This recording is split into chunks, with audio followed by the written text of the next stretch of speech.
So this is a 3 months duration things, okay, course. Okay, I'm just showing to you like what is a course agenda and installation things. Okay, what we are going to install. Okay. So first of all, welcome to you, all of you guys. And if you guys are committed for learning, okay, to yourself and to me, okay. So it's welcome to you. Okay. You can quit anytime if you feel like it is not possible for you, right, further continue to learn. So you can quit anytime. Okay. So, but if you're dedicated and if you think really you have to do something like you want to achieve in the data engineering field, so you can continue with me. Okay. And you can repeat like after 3 months again the course will repeat. You can repeat any number of times. There is no nothing is like stoppage is there. You can repeat and you can continue. You can learn and you can ask your questions, queries, right? And here is like any technical support help, right? We have the person in our team. Okay, they will help you to set up your things whenever you have any questions. So I will give you the one user interface there. You can create a tickets, right? Request, okay, and you can get the solution like it may take time because we have to allocate the person, but you will get. First of all, we will start through the group only. You can ask the queries, question the group so that anyone else has the same question and problems, like people can help you. Okay, so like already my all other students who have already took the training from me, right? They can help. Okay. If finally, if nobody is getting help from anywhere, I will be there. I will be always there and I will be giving a help at any point of time. Okay. So first is like when we are going to start this journey, right? So we have to work hard, right? Because it's not easy thing. I'm not saying, right, just 1 2 hours you can give it depend on you, right? How many hours per day you can give. But I will suggest minimum 2 hours a day, other than my 1 hour you can give. Okay. So first thing is like we have to set up this Ubuntu because we have to learn this data engineering all tools, right? Hadoop, Spark, Mongo, Cassandra. So everything we have to set up on Ubuntu. So I will show you like how to set up in Windows Ubuntu WSL. Okay, so what command we have to use and our Ubuntu will be ready in our Windows machine like this. So you will type Ubuntu. So you will get Ubuntu terminal. Okay. So this Ubuntu terminal is an embedded Ubuntu in your Windows. Okay. The advantage of this Ubuntu terminal, okay, we are not going to use a virtual box. There is a other option is virtual box hypervisor. So virtual box is completely operating system of Ubuntu on guest operating system Windows. Okay. And there you are having a separate RAM and disk, but it is part of your Windows. So here is a RAM and disk. Everything is shared in the Windows. Okay, because it is embedded. Okay, it's a part of your Windows as a application Ubuntu. Okay, so here you once get Ubuntu, so you can run any Linux command you can run. So like we have to learn Linux because Linux is a very fundamentals is needed for learning the data engineering because everything will be installed on the Linux platform, right? Even DevOps tools, right? Jenkins, Docker, Git, everything we will install in the Linux. Okay, so we need to learn Linux first because Linux is the core of the like data engineering. Okay.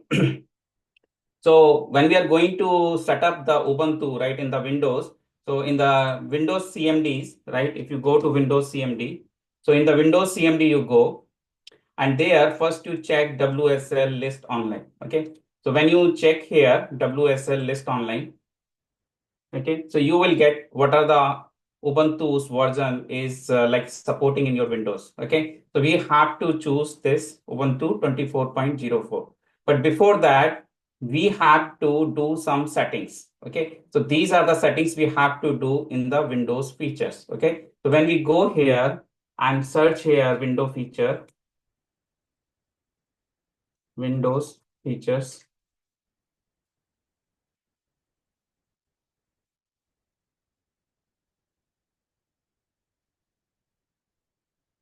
So turn on Windows feature on or off. Okay, when you come here, so you have to select these three things. One is Windows subsystem for Linux. Second one is virtual machine platform and Windows hypervisor platform. So maybe any one of them is selected, but you have to select all these three. So when you will see here, Windows subsystem for Linux, Windows hypervisor platform, and virtual machine platform. All three they selected. After this, once you select it, and if it is asking to restart your system, you restart. And then after that, you will be using this command to install your Ubuntu. So it is Kuda? very simple.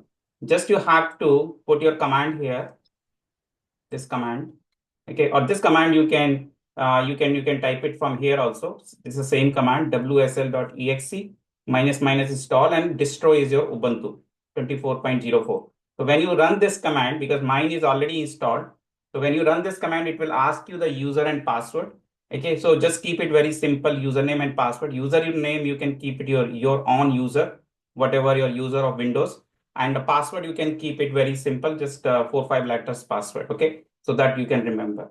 So this way you will see, finally you will see here like Ubuntu is ready on your machine.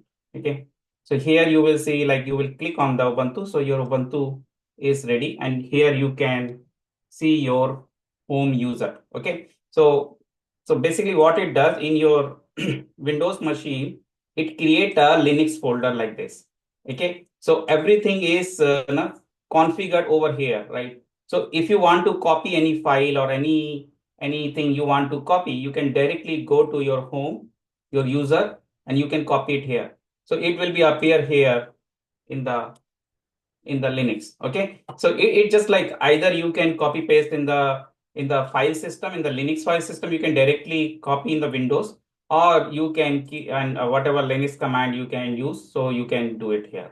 Okay, so this is clear. First of all, right, how to set up the Ubuntu on your Windows. Yes, this is good. Okay, first thing is you guys have to like Next month set up Tirupati this. వెళ్ళాలి Okay, కదా. because without ఇప్పుడు this work setup from you home cannot అడిగితే go మళ్ళీ further. Could you please? ఇస్తారేమో లేదో నా doubt తో నేను వస్తుంది. Sai, can you mute yourself? Okay, so first thing is like we have to make it our WSL Windows setup. Okay, so once it's done, and this is the classroom links I given. If you need any help, right, because the video is already there, the classroom links. So when you open this classroom links, so here is my previous videos are there. Okay, so when you go here and go on the bottom, so you can see here the Windows concepts and fundamentals. So this video is I explained and I done. Okay. So anything is like any help you need, you can follow previous videos. So there you can get help, right? If you are stuck anywhere. Okay. And next thing, what I want, like I already messaged in the group, but I haven't got any reply. So I want from you guys, right? Like, okay, what is your current skill and year of experience, and how much time do you have every day to learn, and what is your primary skill? Because everybody is having a primary skills. Like you guys are from data engineering, right? So looking for data engineering. So data engineering is a primary skill. Some people are like cloud background and they're looking only for cloud DevOps. Okay, or some people they are looking only data science. So either one of these three you can mention. Okay. And this is my YouTube there. There also many playlist is there. You can see. Okay. So that playlist you can find a lot of videos and you can see here in the playlist. Okay. Entire playlists are there. Okay. So you can see anything you want to search, you can see there. Okay. Okay, so Linux things, I found it. I will start the Linux session from tomorrow, the first session of Linux. So here is like I found the two links.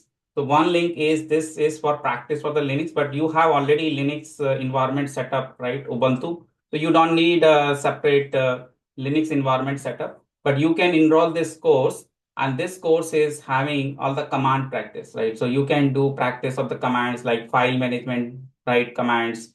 Okay, and some commands are the shell scripting commands, right? So shell scripting practice. Okay, so shell practice you have to do. So you don't need to give more focus on Linux, because Linux is the ongoing things. Okay, because it's not end. Okay, because you say, okay, Linux you have learned 2 days and it's enough, because throughout the learning, right, Linux will be there.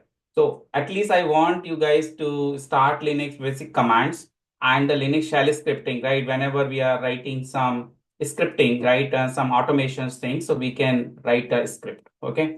So I will start the Linux command with this tutorial. You can see Java T point. So here, like you can follow this one and basic commands. You can start Linux file system command, processes command. Okay, and Linux filter commands are there. What are the commands? Cat command, grep command, SCD command for find and replace, right? And unique command. Okay, so these commands are small command, but if you understand the purpose of each command and how to use the command, it will help you to any Linux related any file management things or you can do. Okay. Okay. So I will be starting the Linux from the scratch, but it will not be too long sessions. Like I'm planning just 2 to 3 sessions where I will give you guys very high level, like how to use Linux, but you have to do more practice on the scripting, right? So scripting practice you can do with the small set of commands of Linux. You can make it small script, right? So that you can get the confidence of creating a shell script, okay, for the different purpose. Okay, so when we are starting our sessions, right, so first module is Hadoop module is there. Okay, so I'm not covering the Flume because Flume is now outdated because nobody's asking the Flume. So Flume is the ingestion tool. It is for unstructured data. So when we are going to start Hadoop ecosystem, so our base of the data engineering is Hadoop, right? Why we are saying? Because Hadoop is the framework which is providing, right, distributed data computing, right, and we are doing the data analytics on the top of Hadoop file system.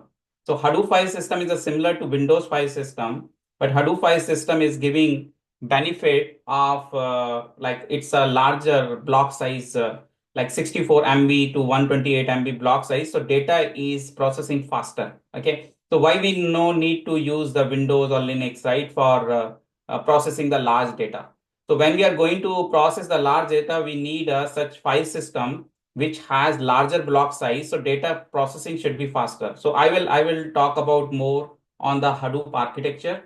I will talk about what are the features of SDFS and Hadoop commands.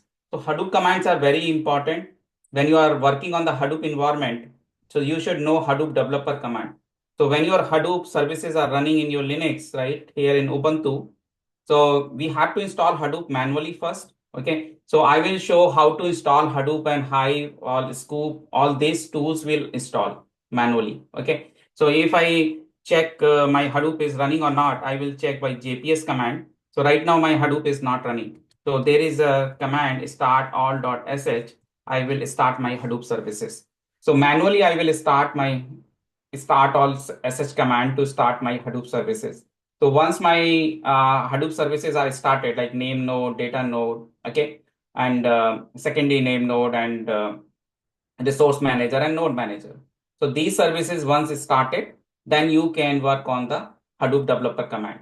So there are around 40 commands are there, 40 to 50 commands, 30 to 40 commands are there. And these command practice, if you do it, then you can manipulate any data on the Hadoop file system. Like suppose before analysis of the data, you need to load the data in Hadoop file system from your local file system. So I will show you the command. There is a put command is there, copy from local command there. So now simply you do Hadoop fs, then your all Hadoop command list will come. So I will do Hadoop fs. So this is all Hadoop command. If I do JPS, so you will see now 5 services are coming. So secondary name node, data node, name node, these are the 3 services of the storage. That is a Hadoop file system, SDFS, and node manager and resource manager is the part of the MapReduce, right? As a resource computing services. Okay. So Hadoop framework is part of 2 type of services. One is like storage, which is storing your data in its own file system on top of the Linux file system.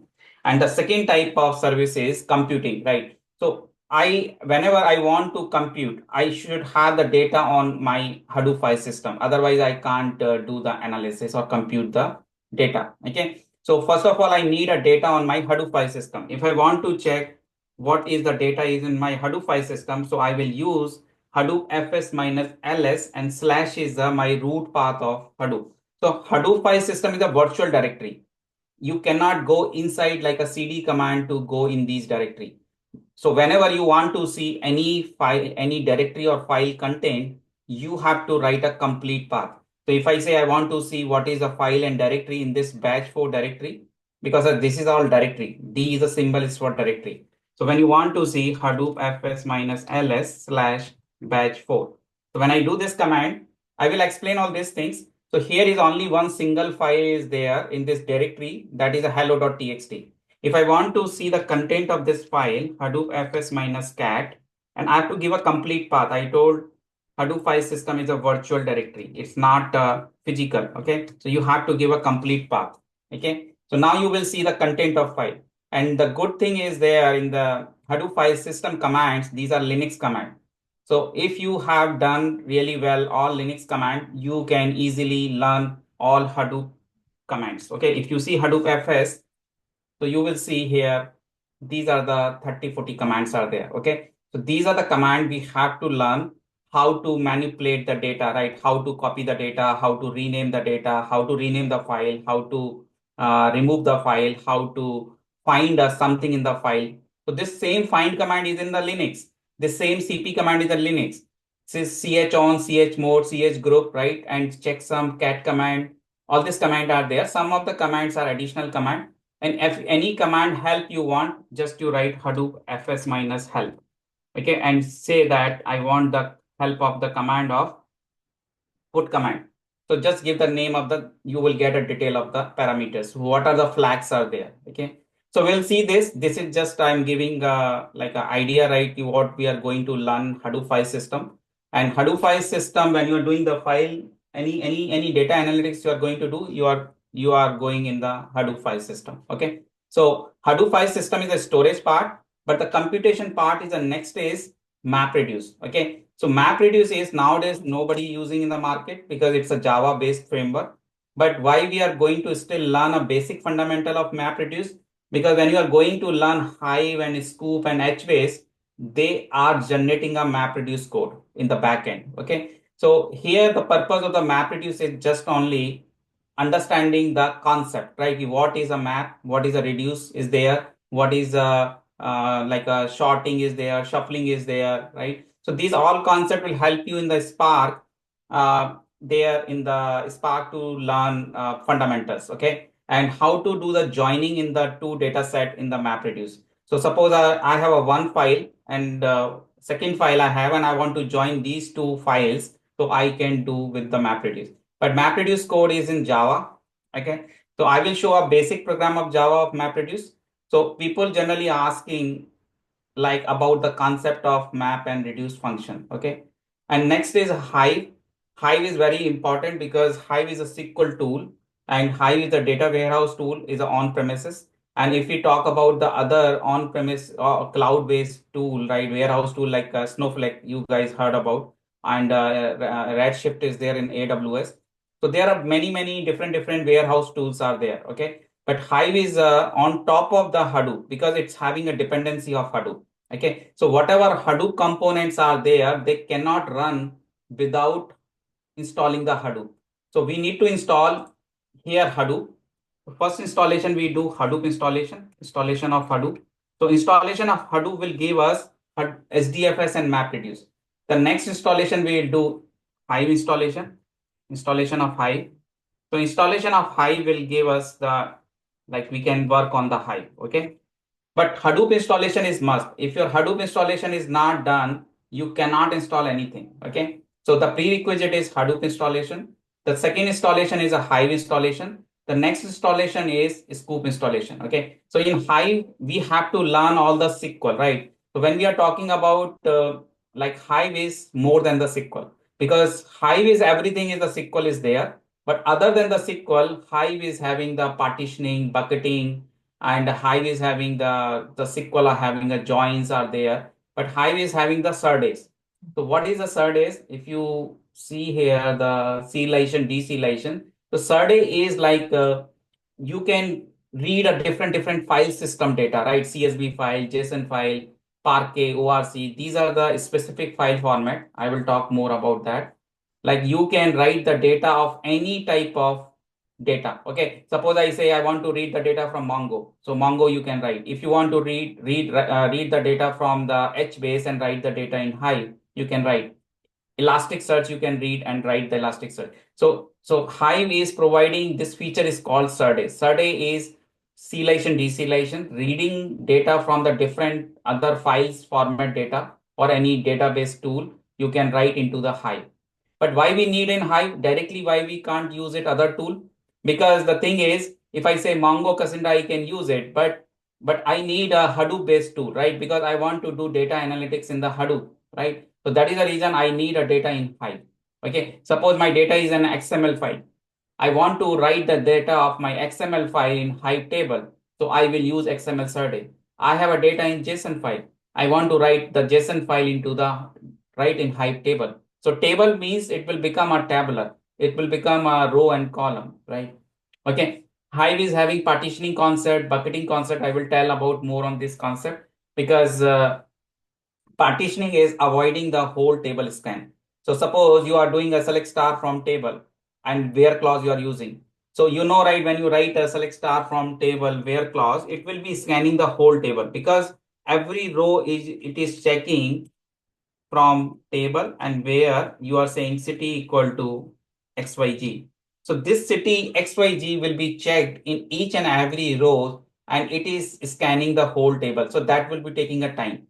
So the advantage of the partitioning is we have a separate partition table and that partition table we will like city XYG, how many number of rows will be there, the data will be logically distributed. Okay, for each different cities. So when you say city XYG, then it will quickly get the data from that partition and your data scanning will be faster. Okay. Yeah, please don't do that. Okay. Okay, so this is the like a partitioning. I'm just giving ideas. Okay, don't think like okay this is done. Okay, because it's too many things we have to learn. Okay, and the joins, different types of joins are there: left outer, right outer, full outer, self join, cross join, map side join. So these are the different categories of the join. How to use join, which join you have to apply. So all the use case scenarios you should know, right? Look, which join is more like efficient and which scenarios you have to join. Okay, window function is very important, right? You guys also know in the SQL databases like rank, dense rank, row number, lead, drag, first value, last value. So we can use in the like whatever you can use in the SQL databases, everything you can use in Hive. But Hive is, I'm telling you, Hive is more than the SQL, right? Because it is giving more features which is not in the SQL DBs. And Hive is a OLAP, okay, online analytical processing. It is not OLTP because it is historical data analysis. And Hadoop file system, right? This Hadoop based tools, all these are historical data analysis. Like when we go to the Spark, we'll see that the data analysis we are doing in the real time. But Spark is supporting batch also. Spark is having both batch and real time both. Okay, so we'll see over there. Anyone has any questions can ask me. Okay, anyone like okay, like this is just I'm discussing about that syllabus. Okay. Hmm. So everyone is good, right, so far? Yeah, so far no questions, Arvind. What? So far no questions. Okay, yeah, good. Okay, because some people already who done it, right? So I'm saying they will feel like boring or they feel like okay, it's like they know, right? But everyone will come on the same page, right? Because whoever are like who are the news, right? They will when they will be learning, so they will do more practice and they will learn more and more. Okay, and Scoop is an import tool like import and export tool, like you are bringing data from the RDMS database. So we use the Scoop for structured data and Flume is for unstructured and semi-structured data, right? Okay, so Spark can be used for the ingestion of the data because when we are going to do data analytics in the Spark, so we ingest the data, right? We read the data from different sources. So that is also kind of ingestion, okay? But here the Scoop is Hadoop based, okay? So Scoop is a Hadoop based and just we don't need any programming. But Spark, you need a programming. You need to write some Python code, Java code, Scala code, right? So entire setup you have to do. You have to write a program. You have to create an environment, and then you have to run a job, and you have to monitor and debug the job. But here in the scoop, just simple scoop import command within like just one scoop import command will bring your data to the Hadoop file system. But here you cannot do any transformations things, right? Because the scoop is just bringing as it is data from the RDMS table to the Hadoop file system as a like a CSV files, comma separated. Okay. But you can change the delimited character. So we'll see that there are the parameters like options are there. We can change delimiter character or incremental jobs like daily basis the data is coming. So you don't want to load the data whole again and again. So suppose yesterday you have 100 record and tomorrow is 20 record. So only 20 record I want to load, right? I don't want to load again 120 record. Okay. So that we will see in the incremental job. Okay. And these are the all scoop features are there. Okay, HBase is a NoSQL database because NoSQL database is parallel to SQL.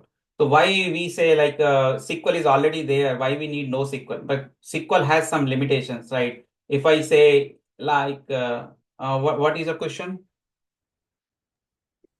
Hi, Arvind sir. Arvind Hmm. sir, first thing I want to ask is Linux very important for us to learn? Yeah, everything we are doing in Linux only, na? Real environment is Linux only. Hmm. Okay, fine. Hmm. Thank you. Yeah, Linux is commands. I don't have any fear of the Linux because, if the secure systems, right, all are in Linux only. Servers are Linux, right? So Windows we just do for testing purpose or like our daily routine work. But when we talk about like any like servers, right, and like any real time, the companies are working, right, in the all Linux environments are there. All Linux it could be a Ubuntu or Linux, right? That different flavors are there, but any basic Linux commands, I believe, right, nothing is difficult for work in any Linux environment. Okay. So Linux command Okay, and sir. Linux shell scripting. So these two things you have to like understand and practice. Yeah. Okay. Arvind sir, I have gone through this Hadoop commands. So Linux commands are very similar to Hadoop commands. Yeah, the syntax is only just Hadoop FS we give it before that, Okay, and fine. then we use Yeah. the. So if you understand Linux command, the same concept is there in the Hadoop file system. Just only Okay. prefix we have to add Hadoop FS, Okay. then minus ls it will work same, right? Hadoop FS minus Okay. mkdir it will create a directory. Hadoop FS Okay. minus get command, put command. Yeah. Yeah, Hmm. yeah, yeah. Thank you. Thank you so Hmm. much. Okay. So HBase is a NoSQL database. So HBase, right, like we know, right, Mongo and Cassandra, these are NoSQL databases.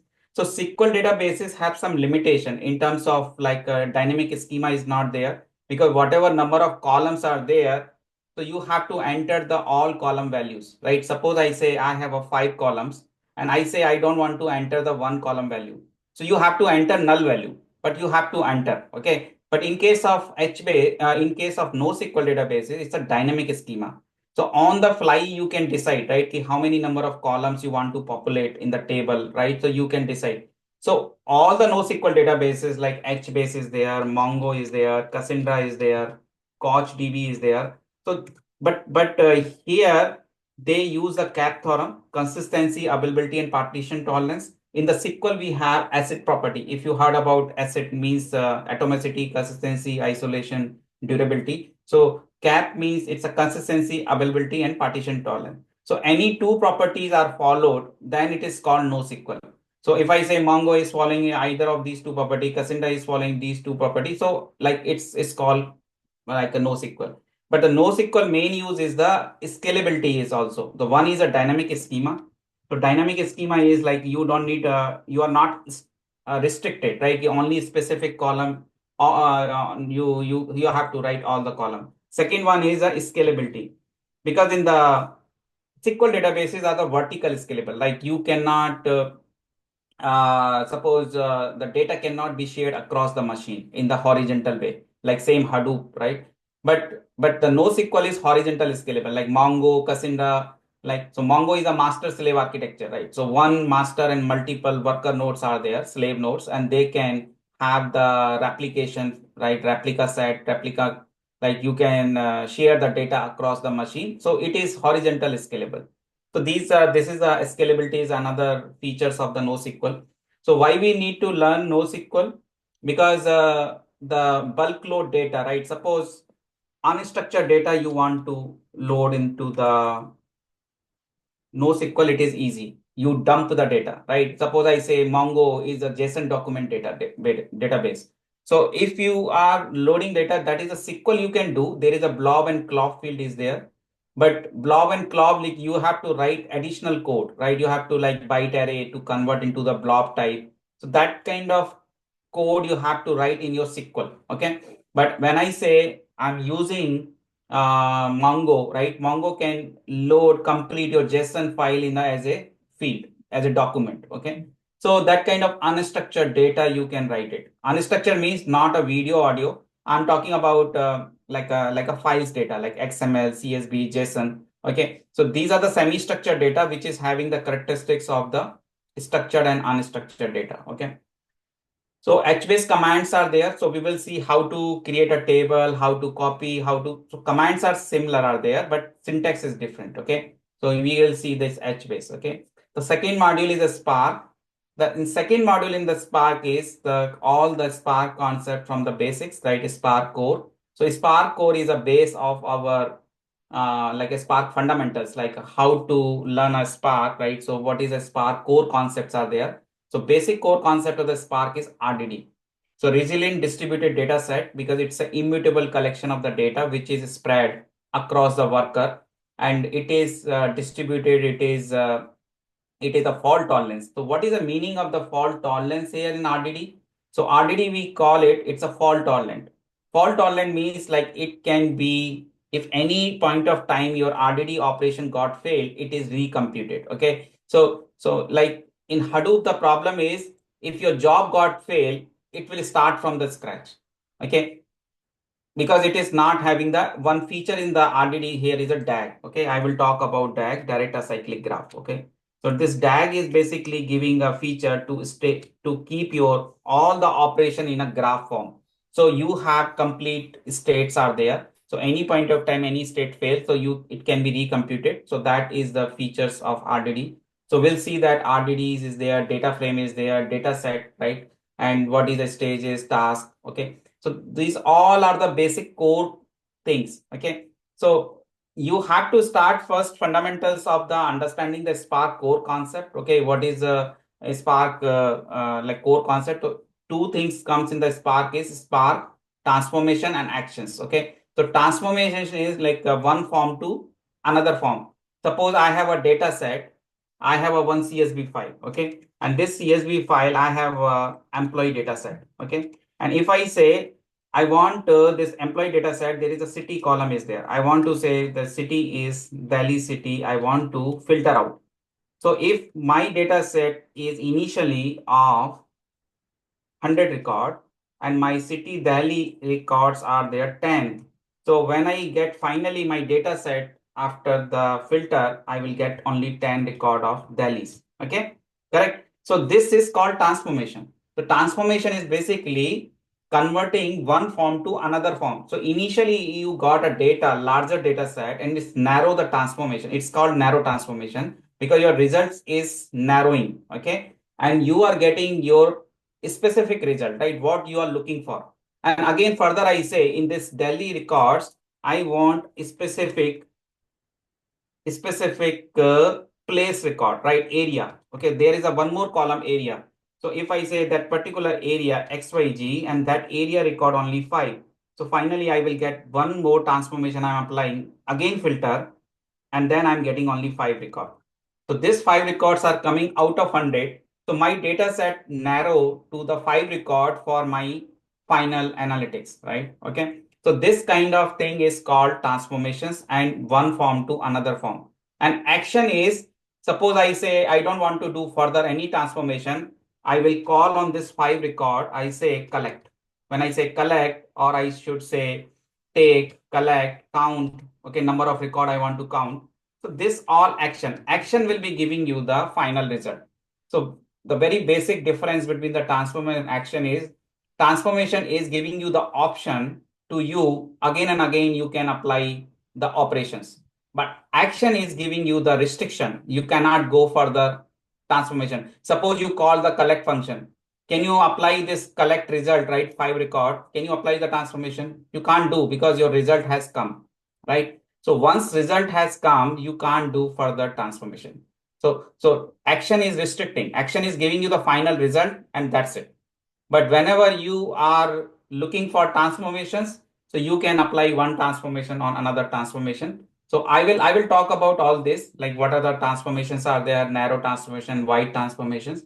So we'll see in this Spark core. And Spark SQL is on top of the Spark core, right? Suppose I want to read the data from the different sources. So sources can be any number of source. The source can be your file system source. It could be a CSV file, JSON file, XML file, okay, or different file format data, Parquet, ORC, Avro, okay, or it could be a regex file expression is there, or it could be some SQL databases are there, right? SQL databases like MySQL, Oracle, or NoSQL database could be there, the source. NoSQL is like Cassandra is there, Mongo is there, Elasticsearch is there, Elasticsearch, okay, and Elasticsearch and HBase is there, okay. So these all sources we need to learn. This is called integrations. So these integrations all are mentioned here, right? How to integrate Spark with different sources and different target. So when we are writing a pipelines, when we talk about a Spark is, what is the main use of Spark? The Spark is we are writing a custom ETL pipeline. We are designing pipeline. We are using a programming language, either Python, Java, or Scala. And we are end-to-end pipeline. We are designing, like we are reading data from source. We are doing a core part, transformation part, and finally writing the data to the target. So Spark SQL module is related to SQL features, right? We can read a data as a data frame from these sources, and then we can write a SQL queries on that, or we can use data frame API.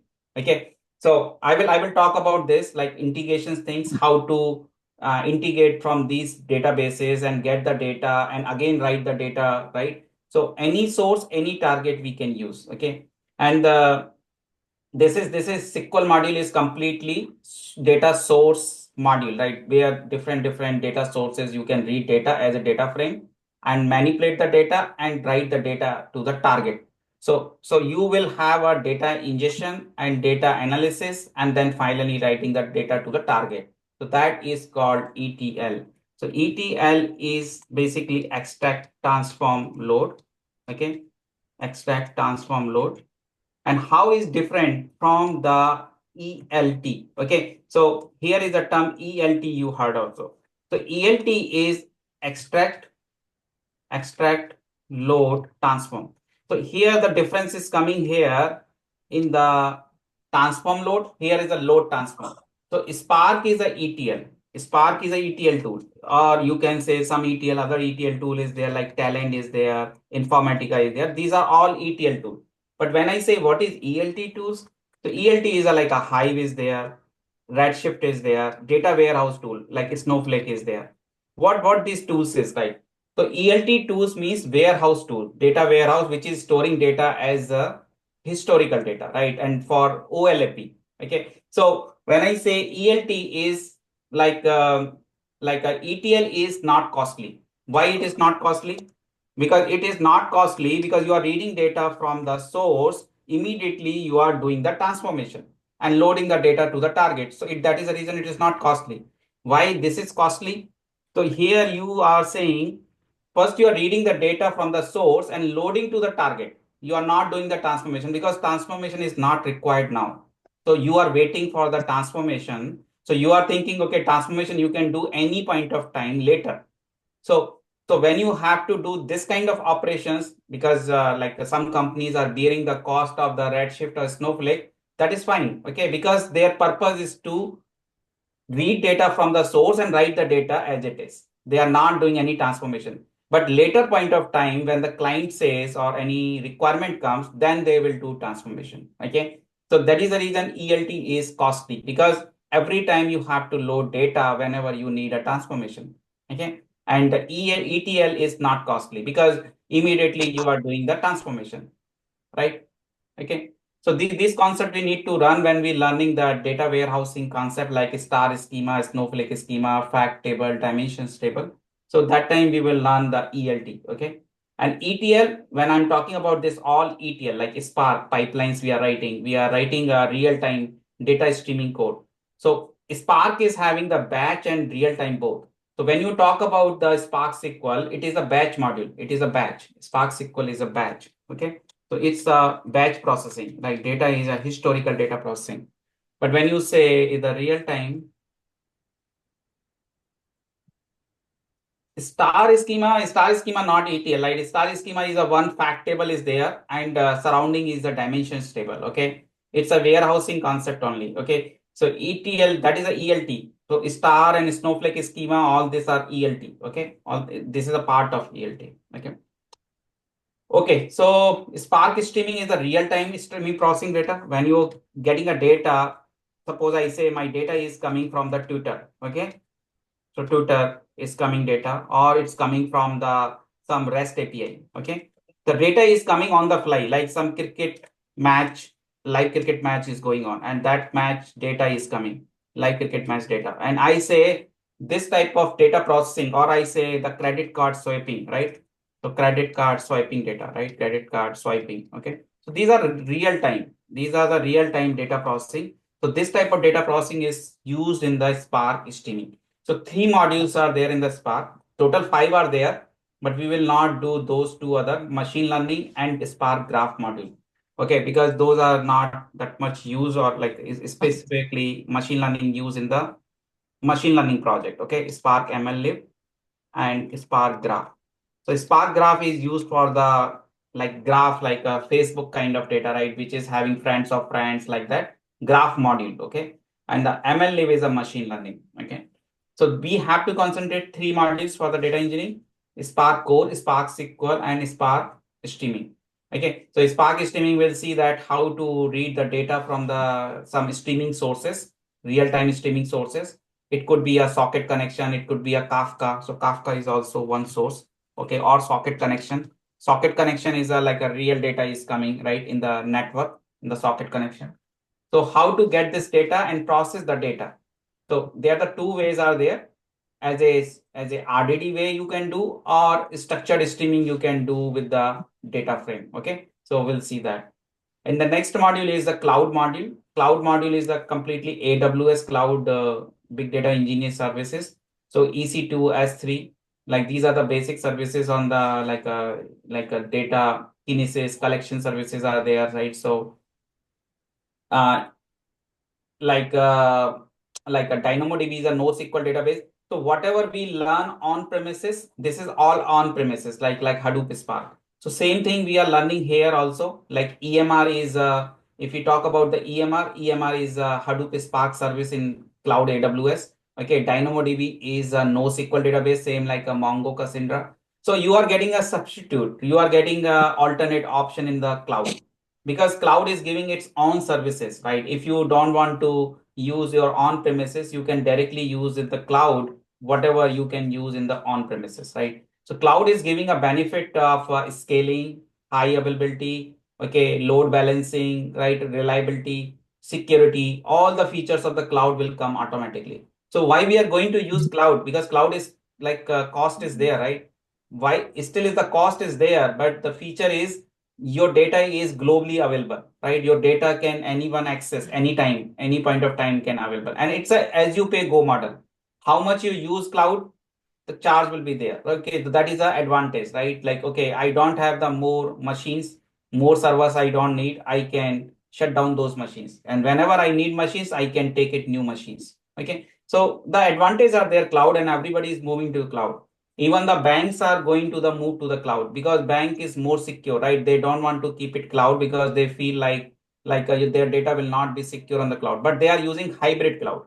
So some part they are keeping is public and some are private. So private part, like they are using like which is like needed in the organization only. And whatever part they think like, okay, they want outside the organization, like they want to put a globally like end user customers, right? End customers. So they are putting as a public cloud. Okay.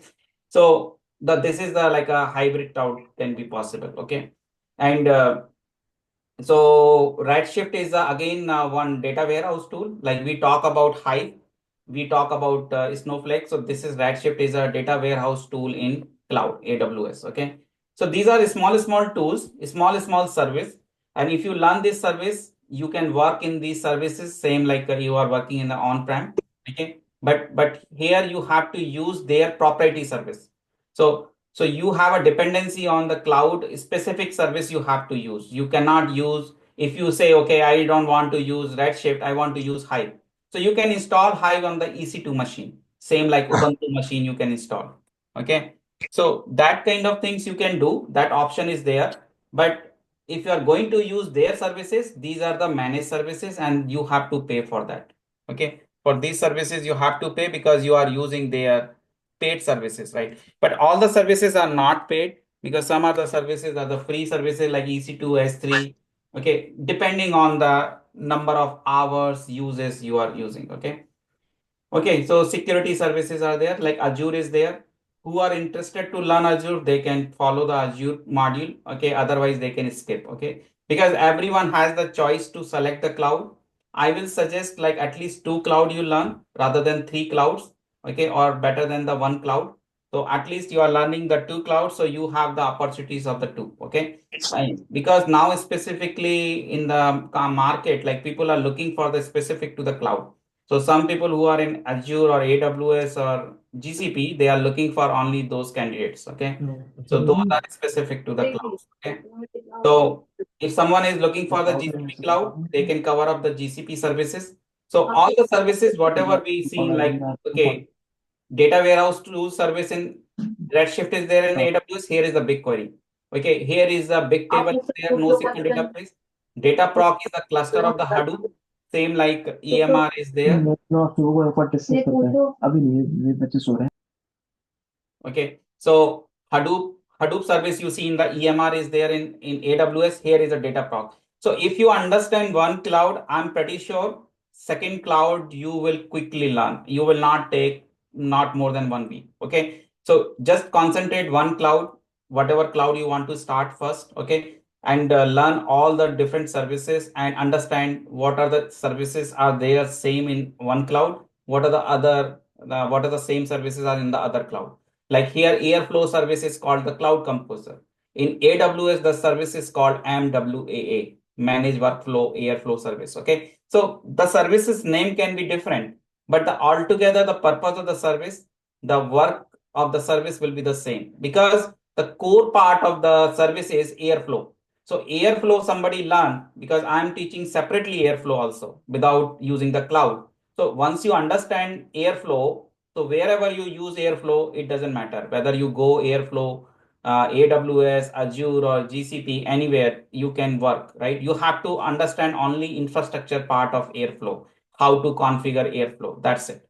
After that, the running a pipeline, scheduling the job, you can do easily on any cloud. Okay.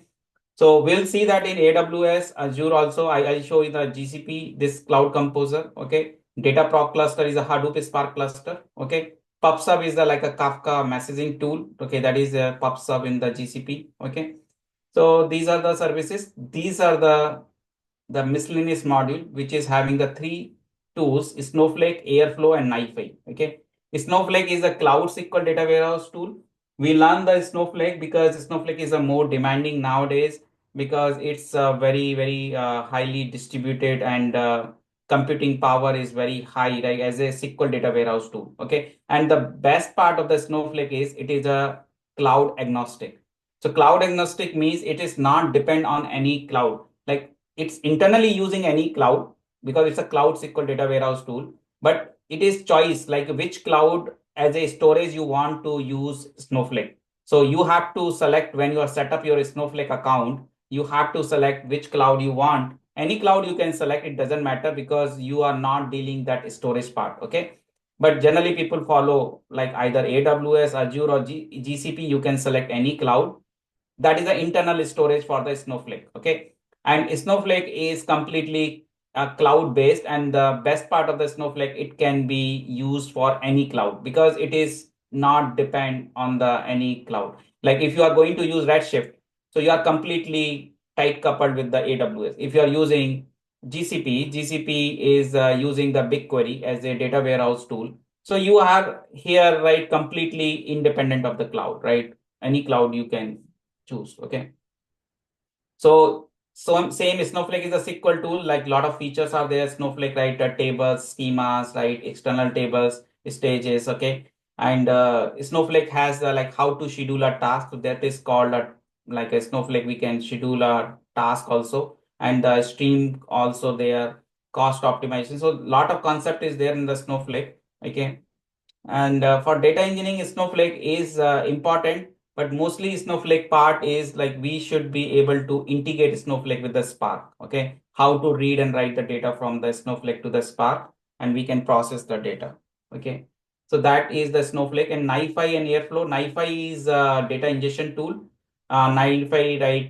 It's a drag and drop component tool, right, where you can design a pipeline very quickly, just drag and drop, and then you don't need to write in a single line of code. Okay, but NiFi is you can use the Spark and all those like a like component, like basically Spark you can Kafka you can use. So there is a processor concept is there, like how to write a different processor. Even the cloud processor also there, like AWS cloud, Azure cloud, GCP cloud.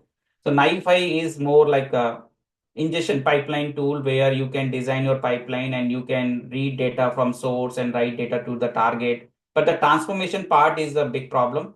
So for transformation, either you have to use some inbuilt processors are there.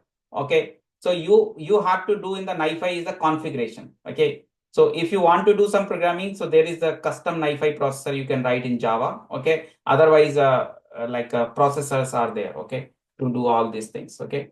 And the Airflow is a orchestration tool. That is a scheduler tool that is scheduling your job. Okay. So Airflow is like you want to like schedule your job and orchestrate your job, like a particular time your job should be running. So you can use the Airflow. Okay. So NiFi and Airflow will be like I will be showing you, right, how to use the Airflow and NiFi. Okay. And the last module is the DevOps module. That is for the infrastructure deployment module. So we have to deployment our big data jobs, right? We are learning data engineering, right? So we are not using Java or another technology. So when we are going to deploy or build our code, we will be using the automation process, and that automation process we will do with the DevOps. So Git is the first tool. Git is basically the code repository tool, like whenever we are storing our code in a centralized repository. So we should have a GitHub account, and we can use the Git features like Git clone, commit, Git revert, reset, stash, reset, checkout. So these all commands are there. Okay. So these are basic commands, right? Like to follow the Git command line tool, and we can manage our code repository, centralized code repository. Next is a Jenkins. Jenkins is a CI/CD tool, continuous integration and continuous delivery tool. So whenever we want to deploy our application, so we want like any changes happen in the GitHub, so I should automatically pull my changes, and the Jenkins can deploy, and then I can run my job. Okay, so I want this infrastructures development things so that automation I can provide. Otherwise, manually, if you are everything you are doing, but production you cannot do the manually, right? So that is the reason we have to do the testing from the development environment, QA environment, UAT is a user acceptance testing environment, and then production. So we need to understand how the artifacts, right, from the the builds and development and deployments will happen, and monitoring and the bug fixing. So sometimes you may have been asked to design a Jenkins pipeline, like you have defined as stages in the Jenkins, or you may monitor the depend on if your team is already having the DevOps guy or Jenkins guy, so you may need to no need to design or development the Jenkins, but you may have to just monitor. Okay. So understanding is important, like how the Jenkins pipeline you can monitor, how can you check your logs, how can you fix the issue, right? Whenever you fix the code and commit in the code in the repository, then how Jenkins will start a job and monitor job, and then you can test your code. Okay. So this all part of the Jenkins. Okay. And Docker and Kubernetes, these are the containerization tool. So like if I want to do the images, like I want to like virtualization and containerization. What is the difference? So whatever virtual box or like we are using some virtual box and we are setting up our machine, so that virtualization is on top of the Windows, okay, or some guest operating system. So virtualization has some limitations.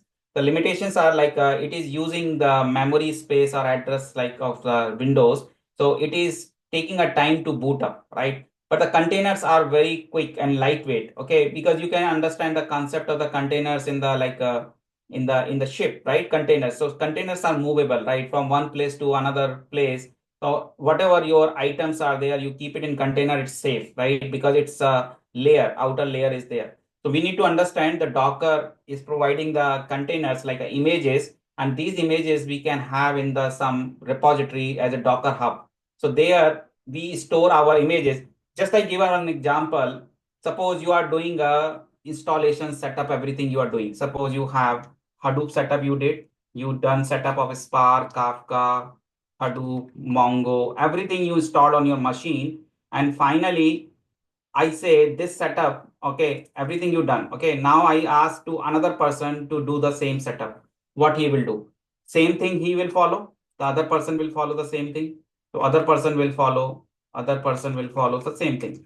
So if I say I don't want to do the same thing again and again, I will create an image for this. I will create an image. Okay, I will create an image, ISO image or some image I will create. And this image I will store in a some repository. The other person can pull this image and entire setup he will get in his machine. So this is like as a image, because containerization is completely on image like your image, but this image will become container as a runtime right in your machine. So image is a logical part and container is a physical part. Okay, so image is in the repository, but when this ISO image like it is downloaded in your machine and then you run this image. Okay, without run you cannot get the same setup, right? And run this image, it will become container. Okay, and this container you can use in your local machine, right? So we'll see that how Docker can be helping right this containerization, and Kubernetes is the advanced version of the Docker that is basically orchestration, right? It's like Docker, you can use maintain a one container at a time, but Kubernetes is providing multi containers, multi cluster. Okay. So that is very powerful on top of the Docker, but without Docker, you cannot use Kubernetes. So what we will do in our data engineering, I'm not teaching very in depth of Docker and Kubernetes because it's completely out of scope. So my point is here, like we have to learn this containers and Kubernetes for our data engineering tools, how to set up this Kafka, Spark, Cassandra, Elasticsearch, everything running on the containers, and our infrastructure setup will be very quick. Whatever setup you are doing manually on your machine in 2 hours, that setup within 5 minutes you will be ready. But why we but this setup, right? Because the installation thing is permanent, because container is like your machine is crashed, everything is gone, right? You cannot get back, right? Okay, so container is like we have replicas should be there, then only we can have the load balancing, all those things. Okay. Okay, so Kubernetes will learn those things, how to deploy applications, everything is with containers. Okay, so we have to learn Docker Kubernetes for our application infrastructure setup and deployment. Okay, so this is all things. Okay, so this all like you will learn step by step, right? But you have to practice everywhere, right? Every modules need practice, and you have to set up. So whatever cloud part is there, we'll learn in cloud. There is no option in the local machine, right? But whatever is a Hadoop Spark part, we will learn in our local machine. Okay. So we will complete Hadoop Spark part, will learn in our local machine. But when we go to the cloud, that time you will have to set up AWS account. Okay. So this is all about today. Okay. So I just gave you the heads up, and this is like first you have clear picture, right? Like, okay, how much time you are investing, how much effort you are investing, what are the topics you are going to learn, and what is your decision thing, right? Which cloud you have to choose, because when the cloud is coming, that time you have to decide which cloud is the most preferable cloud, so that you can take interest and then you can apply the positions for that cloud. Okay. Okay. Anyone has any questions can ask me. And you can make it interactive. See, I'm not like, okay, I'm giving, because otherwise I can give you my recording and you can watch and that, right? Okay. But if you become interacting and you are asking me the questions, okay, I understand some of the peoples are new because this is all new things. But whenever you getting doubt and you are asking questions, so it will be good for you. And you can ask any help, any technical support help in the group. Okay. So first thing is you make it ready your Ubuntu system, right? Because without Ubuntu, we cannot go. So next 3 days, I will be covering the Linux. And by that time, you will be installing the Hadoop. Okay, you can ask any help from the Amit.